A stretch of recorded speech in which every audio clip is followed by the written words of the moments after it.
अरे हाथ के कुदरिया ले ले, हाथ के कुदरिया ले ले, दूल्हा के फुआ कुछु नेग मांगेली, कुछु नेग मांगेली। दे द हो कंगनमा फुआ फेर उठाने ली। दे द हो कंगनमा फुआ फेर उठाने ली। अरे कहवा से आई ननदो, अरे कहवा से आई ननदो, सोने के कंगनमा हो अबही लॉकडाउन बा, ये अबही लॉकडाउन बा। तनी खुले दहो बजरिया अबही लॉकडाउन बा, तनी खुले दहो दुकनिया अबही लॉकडाउन बा।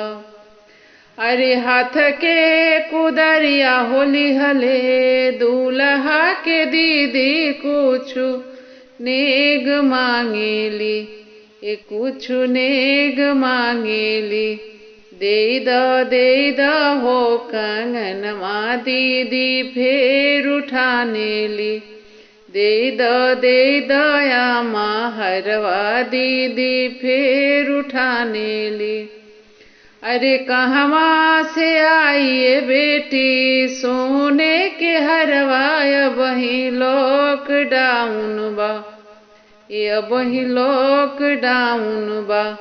तनी जाए दहो कोरोनमा अबही लॉकडाउन बा, तनी जाए दहो कोरोनमा अबही लॉकडाउन बा।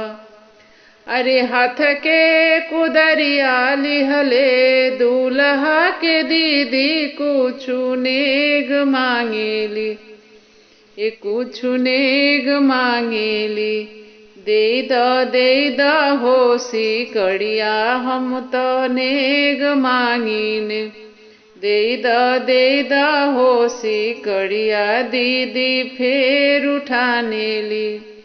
अरे कहवा से आई दीदी, सोने के सिकड़िया अबही लॉकडाउन बा। अरे छूटल बा हो नौकरिया अबही लॉकडाउन बा।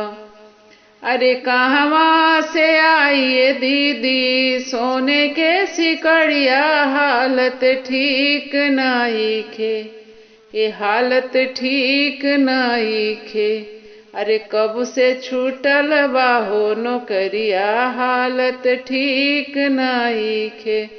तनी जाए दहो कोरोनवा हालत ठीक नहीं खे।